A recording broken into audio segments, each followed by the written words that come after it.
முக்கிய நிகழ்வுகள். ஏனாம் நகரம் இயற்கை சீற்றங்களுக்கு ஆளாகி இருந்தாலும் கழிவுகள் குவியும் இடமாகவே உள்ளது.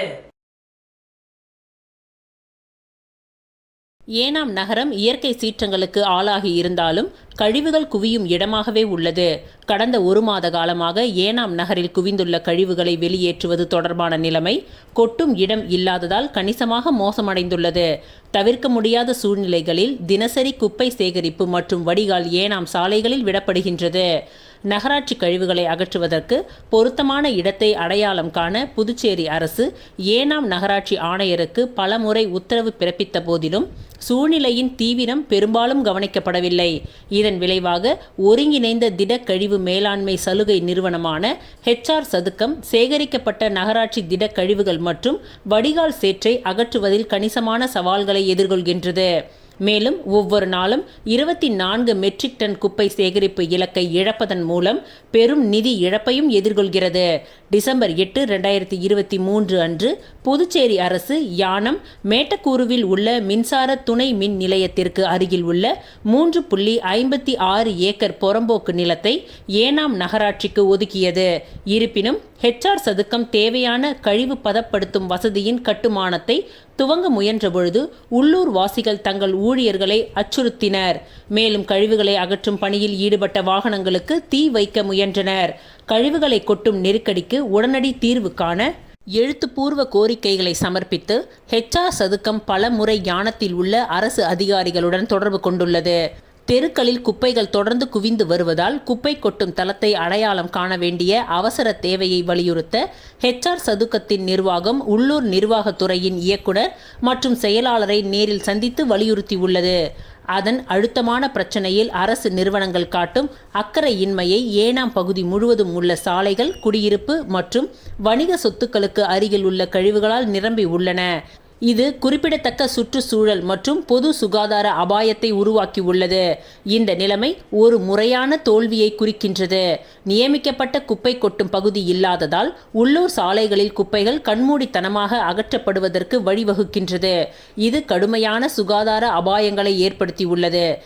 இந்த தொடரும் நெருக்கடிக்கு பதிலளிக்கும் விதமாக ஏனாம் குடியிருப்பாளர்கள் அரசாங்கத்திற்கு எதிரான போராட்ட வடிவமாக 21ஆம் தேதி வெள்ளிக்கிழமை தன்னார்வ முழு அடைப்பில் பங்கேற்கவும் சம்பந்தப்பட்ட அதிகாரிகளிடம் தங்கள் குறைகளை தெரிவிக்கவும் அதிமுக வலியுறுத்தியுள்ளது. ஏராளமான ஆர்ப்பாட்டங்கள் மற்றும் அதிகரித்து வரும் பொதுமக்களின் அதிருப்தி இருந்த போதிலும் அதிகாரிகளிடமிருந்து நடவடிக்கை இல்லாததை காண்பது வருத்தமளிக்கின்றது. தனி மாநில அந்தஸ்து கோரி தனி நபர் தீர்மானத்தில் திமுக சட்டமன்ற உறுப்பினர் அனிபால் கென்னடி அவர்கள் தன் கருத்தை வலியுறுத்தி பேசினார். மாநில அந்தஸ்து குறித்து தீர்மானத்தின் மீது எனது கருத்துக்களை மாநில மக்களின் எண்ணங்களை எடுத்து வைக்க விரும்புகின்றேன். மாண்புமிகு நமது புதுவை முதல்வர் அவர்கள் பேச்சளவில் இல்லாமல் மக்கள் கோரிக்கைகளில் செயல் வடிவ முன்னெடுப்புகளை மேற்கொள்ள வேண்டும். புதுச்சேரி மாண்புமிகு மாநில முதல்வர் அவர்களே, புதுச்சேரி விடுதலை திருநாளிலும் இந்திய விடுதலை திருநாளிலும் புதுச்சேரி மாநிலம் முழுமையான விடுதலை அடைய மாநில அந்தஸ்தினை ஒன்றிய அரசு வழங்க வேண்டும் என்ற கோரிக்கையினை அந்த திருநாட்களில் கடந்த 4 ஆண்டு காலமாக அடிக்கடி முன்வைத்து வருகிறேன். அவர் எந்த அளவிற்கு மாநில நிர்வாகியானாலும் தலைமை செயலக அதிகாரியானாலும் புண்பட்டிருந்தால் இந்த அளவிற்கு தனது உரைகளில் குறிப்பிட்டிருப்பார். அது ஒரு வரவேற்கத்தக்க அம்சமாக இருந்தாலும் நாம் ஒவ்வொருவரும் வெட்கி தலை குனிய வேண்டிய செயலாகும். புதுச்சேரி சட்டசபையில் ஏறக்குறைய 15 முறை தீர்மானங்கள் பல்வேறு அரசுகளால் மாநில அந்தஸ்து வேண்டி ஒருமனதாக நிறைவேற்றப்பட்டு ஒன்றிய அரசுக்கு அனுப்பியும் இதுவரை நமக்கான அதிகார விடுதலை இன்னும் கிடைக்கவில்லை. புதுச்சேரி மாநிலம் முன் எப்பொழுதும் இல்லாத வகையில் பல நெருக்கடிகளை தற்பொழுது சந்தித்து வருகின்றது. புதுச்சேரி மாநிலத்தை நிதி குழுவில் சேர்த்து நமக்கான வரி வருவாய் பங்கினை முறையாக உரிமையாக அளிப்பதில் கூட ஒன்றிய அரசு இதுநாள் வரை முன்வரவில்லை என்பது வேதனை அளிக்கக்கூடிய செயலாகும். மாநிலத்தில் நிலவுகின்ற பல்வேறு முக்கியமான பிரச்சனைகளை உடனுக்குடன் தீர்ப்பதற்கு நமக்கு நிதி அதிகாரமும் இல்லை, நிர்வாக அதிகாரமும் இல்லை என்பதனை உணர்ந்துதான் மாநில முதல்வர் அவர்கள் தனது மாநிலத்திற்கு முழு அதிகாரம் வேண்டும் என தொடர்ந்து ஒன்றிய அரசினை வலியுறுத்தி வருகின்றார். கூடா நட்பு கேடாய் முடியும் என்பது போல மாநிலத்தின் அரசு வேலைவாய்ப்பு பணியிடங்களை ஏதோ ஒன்றிய அரசு சொல்லித்தான் நிரப்புகின்றனர் போன்ற தவறான கண்ணோட்டத்தினை மக்கள் மத்தியில் விதைக்க முயல்வது போன்ற ஒரு நெருக்கடியான காலகட்டத்தில் புதுச்சேரி முதல்வர் தள்ளப்பட்டுள்ளார். புதுச்சேரி மாநிலத்தில் தனி கணக்கு தொடங்கப்பட்ட ஆண்டிலிருந்து ஒன்றிய அரசின் பங்களிப்பு மிகவும் குறைந்து வருகின்றது. தற்பொழுது நடந்து வரும் சட்டமன்ற கூட்டத்தொடரில் மாண்புமிகு முதல்வர் அவர்கள் நாம் நமது மாநிலத்தின் 63% சொந்த வருவாயில் நின்று கொண்டிருக்கின்றோம். ஒன்றிய அரசின் உதவி வெறும் 23% தான் என்று ஆணித்தனமாக கூறியுள்ளது தற்பொழுதைய தீர்மானத்திற்கு வலு சேர்க்கின்றது.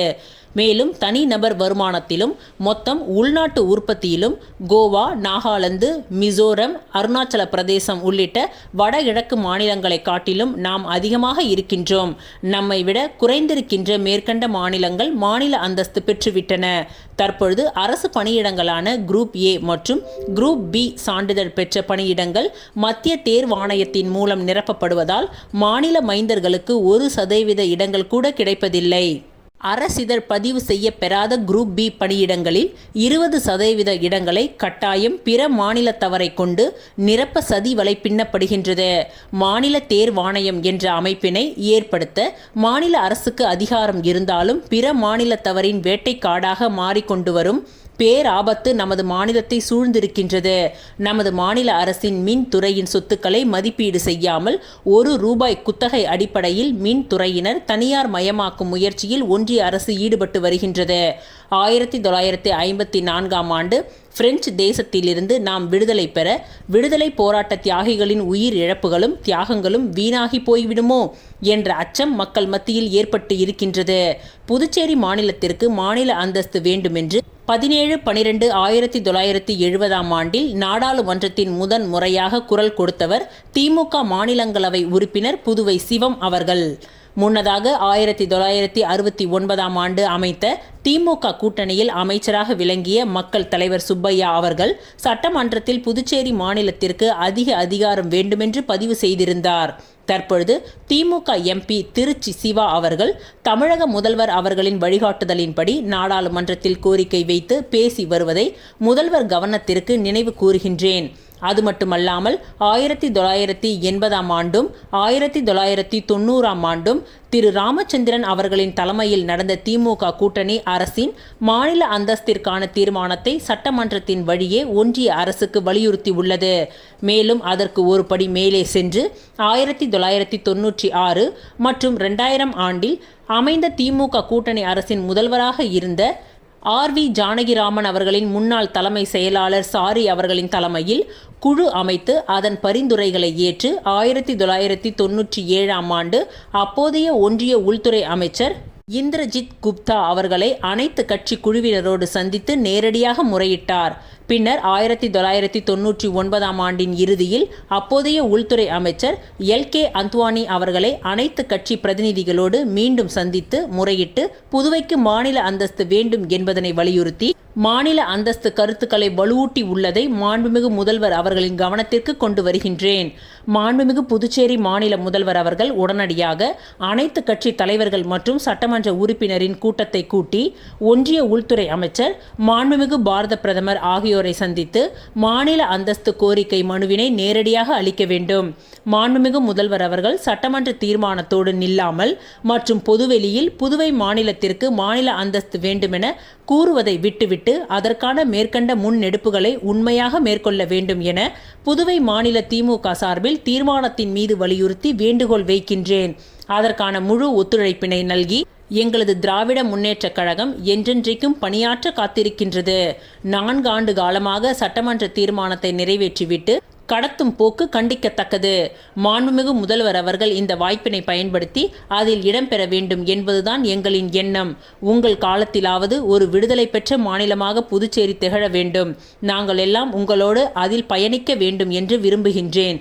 இந்த தீர்மானம் நமது உரிமைக்கான தீர்மானம், நமது ஒற்றுமைக்கான தீர்மானம், நமது மக்களின் உணர்வுக்கான தீர்மானம் என தெரிவித்து எனது ஆதரவினை நல்குகின்றேன். டெல்லி மாநகரத்திலே பாராளுமன்றம் முன்பு போராட்டமானாலும் சரி, நமது சட்டப்பேரவை முன்பு போராட்டமானாலும் சரி, உடனடியாக மாண்புமிகு முதலமைச்சர் ஒரு நல்ல முடிவுக்கு வர வேண்டும். இதனை தனிநபர் தீர்மானமாக பார்க்காமல் அரசின் தீர்மானமாக மாற்றி நமது மாநிலத்திற்கு விடுதலை பெற்று தாருங்கள் என்று இந்த மன்றத்தின் மூலமாக கேட்டுக்கொள்கின்றேன்.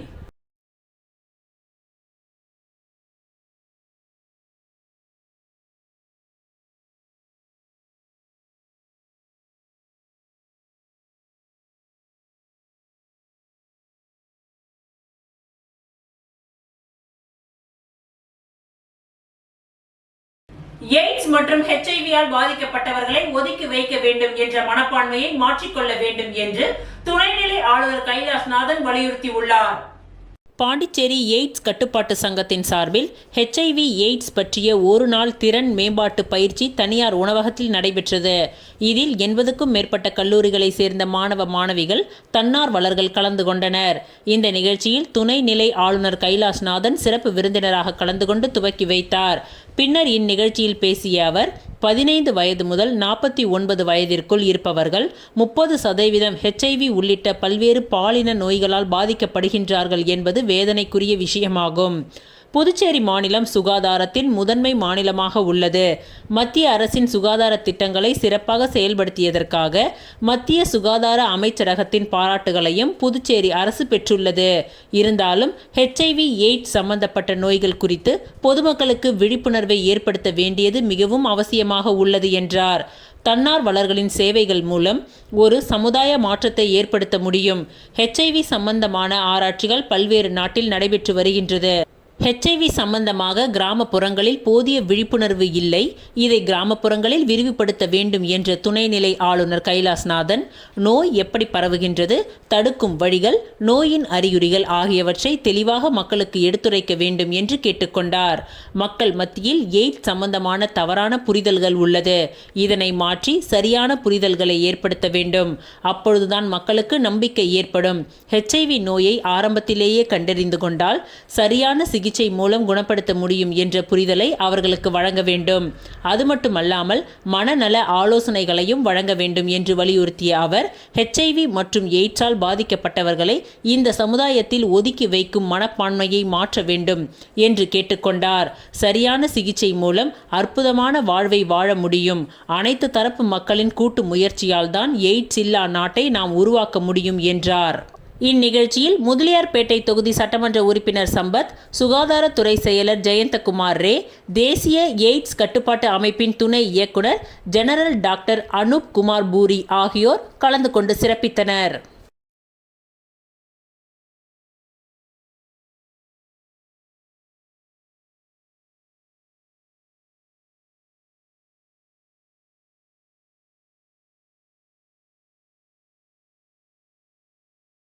AKR தேசிய மக்கள் கட்சியின் நிறுவன தலைவர் AK ராஜசேகர் அவர்களுக்கு பிறந்த நாள் விழா இன்று கட்சி தலைமை அலுவலகத்தில் கொண்டாடப்பட்டது. AKR தேசிய மக்கள் கட்சியின் நிறுவன தலைவர் AK ராஜசேகர் அவர்களுக்கு பிறந்தநாள் விழா இன்று கட்சி தலைமை அலுவலகத்தில் கொண்டாடப்பட்டது. இதில் அவருக்கு ஆள் உயர மாலை அணிவித்து கேக் வெட்டி சால்வை அணிவித்து நிர்வாகிகளால் கொண்டாடப்பட்டது.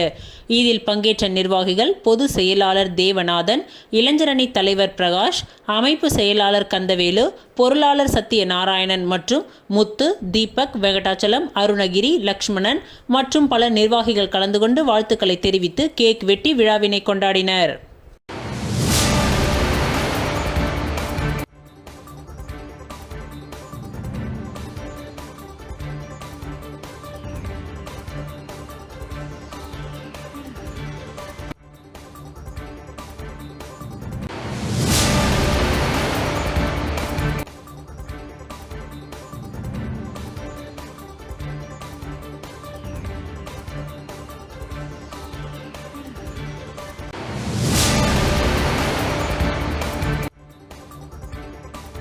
புதுச்சேரி பொதுப்பணித்துறையில் பணி நீக்கம் செய்யப்பட்ட 716 பேருக்கு பணி வழங்க கோரி மறியலில் ஈடுபட்டதால் பரபரப்பு ஏற்பட்டது. புதுச்சேரி பொதுப்பணித்துறையில் கடந்த 10 ஆண்டுகளுக்கு முன்பு பணியமர்த்தப்பட்ட 716க்கும் மேற்பட்ட ஊழியர்கள் பணிநீக்கம் செய்யப்பட்டனர். அதனைத் தொடர்ந்து 2 ஆண்டுகளுக்கு முன்பு நடைபெற்ற பட்ஜெட் கூட்டத்தொடரில் மீண்டும் வேலை வழங்கப்படும் என முதலமைச்சர் ரங்கசாமி அறிவித்திருந்தார்.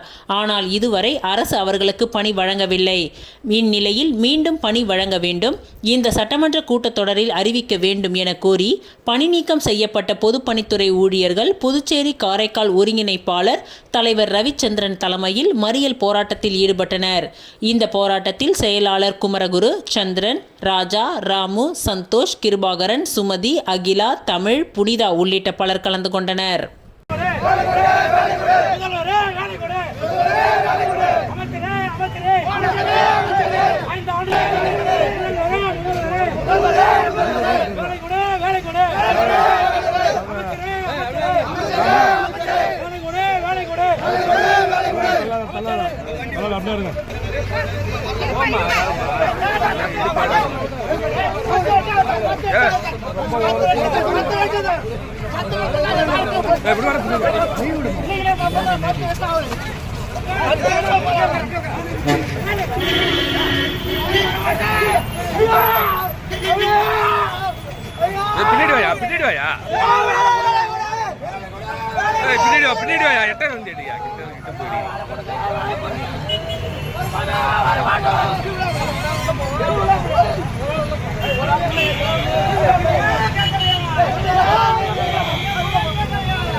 அறிவிச்சு அசம்பிள் அறிவிச்சு 2 வருஷம் ஆகுது. இதுவரைக்கும் அவர் வேலைக்கு வச்சு 10 வருஷம்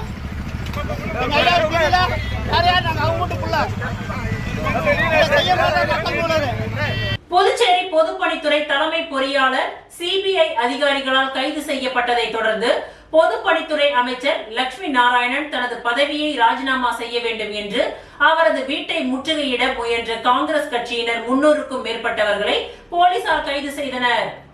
புதுச்சேரி பொதுப்பணித்துறையால் மேற்கொள்ளப்படும் பணிகளுக்கு லஞ்சம் பெற்றதாக புதுச்சேரி பொதுப்பணித்துறை தலைமை பொறியாளர் தீனதயாளன் உள்ளிட்ட 3 பேரை கடந்த 2 தினங்களுக்கு முன்பு காரைக்காலில் சிபிஐ அதிகாரிகளால் கைது செய்யப்பட்டனர்.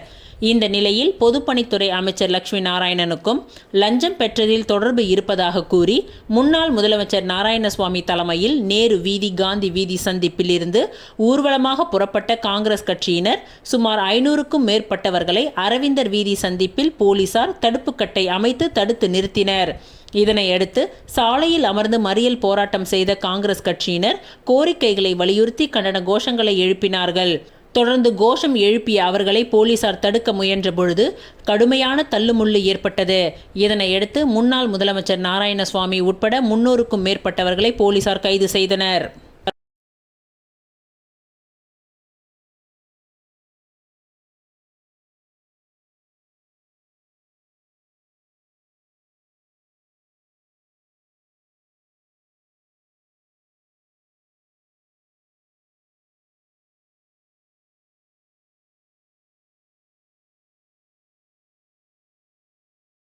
கடலோர பகுதிகளை பாதுகாப்பாகவும் சுத்தமாகவும் வைத்துக் கொள்ள வேண்டும். சைக்கிள் பயணமாக புதுவை வந்த CISF வீரர்கள் வரவேற்பு நிகழ்வில் துணைநிலை ஆளுநர் கைலாஷ்நாதன் வலியுறுத்தியுள்ளார்.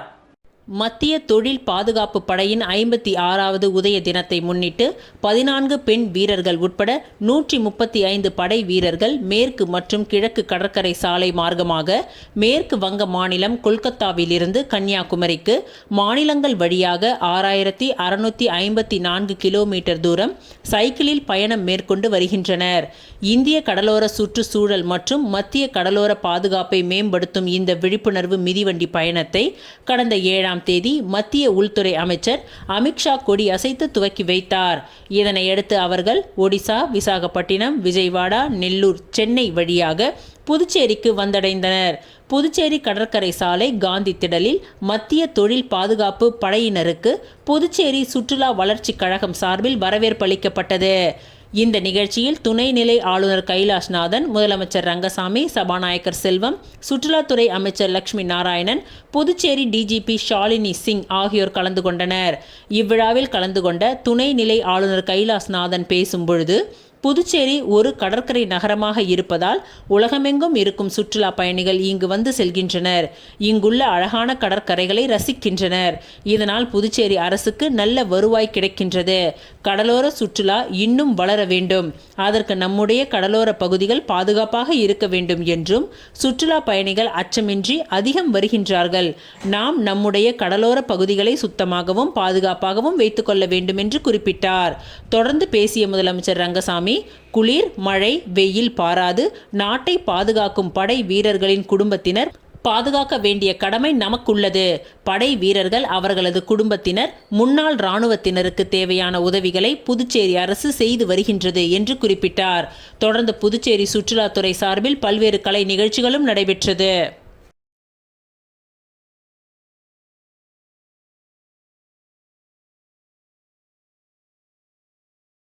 புதுச்சேரி ஆளுநர் மாளிகையில் இஃப்தார் நோன்பு திறப்பு. வேலூர் பிரியாணி, வஞ்சிரம் ஃப்ரை, குல்ஃபி என 18 வகையான உணவுப் பொருட்கள் பரிமாறப்பட்டன. புதுச்சேரி ஆளுநர் மாளிகை சார்பில் இஃப்தார் நோன்பு திறப்பு நிகழ்வு இன்று நடைபெற்றது. துணைநிலை ஆளுநர் கைலாஷ்நாதன் தலைமையில் முதலமைச்சர் ரங்கசாமி, சபாநாயகர் செல்வம், அமைச்சர்கள் மற்றும் இஸ்லாமிய பெருமக்கள் கலந்து கொண்டனர். சிறப்பு தொழுகையை தொடர்ந்து நோன்பு திறப்பை துணைநிலை ஆளுநர் துவக்கி வைத்தார். தொடர்ந்து விழாவில் பங்கேற்ற அனைவருக்கும் விருந்தளிக்கப்பட்டது.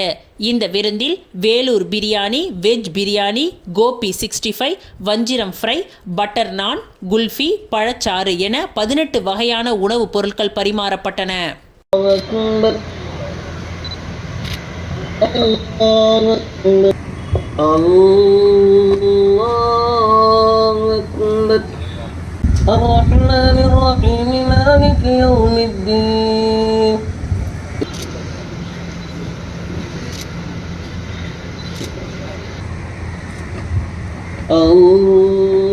عفوا تحب العفو فاعف عنا يا لك في الدين والدنيا والآخرة إني يا الله நீ அளித்தாக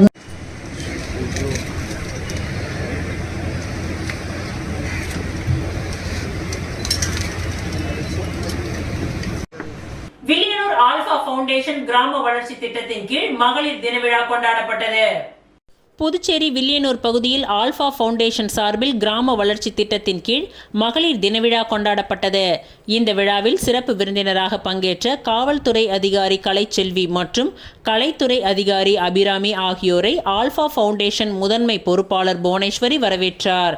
மேலும் இந்த நிகழ்ச்சியில் பங்கேற்ற மகளிர் குழுவினரை ஆல்பா ஃபவுண்டேஷன் உறுப்பினர்கள் ஆரோக்கியம் மேரி மற்றும் மகேஸ்வரி அனைவரையும் வரவேற்று வாழ்த்தி பேசினார். மேலும் மகளிர் தின விழாவில் பெண்களுக்கான உரிமை பற்றியும், பெண்களுக்கு எதிராக ஏற்படுகின்ற சமூக மாற்றங்களை எதிர்கொள்வது பற்றியும் சிறப்பு விருந்தினர்கள் கலந்துரையாடினார்கள். இந்த விழாவில் வில்லியனூர் குழுவினர்களின் தலைவர் பிரபாவதி, செயலாளர் ராஜேஸ்வரி, பொருளாளர் அமுதா, அருள், மேரி, உறுப்பினர்கள் கீதா மற்றும் ஏராளமான மகளிர் கலந்து கொண்டு சிறப்பித்தனர்.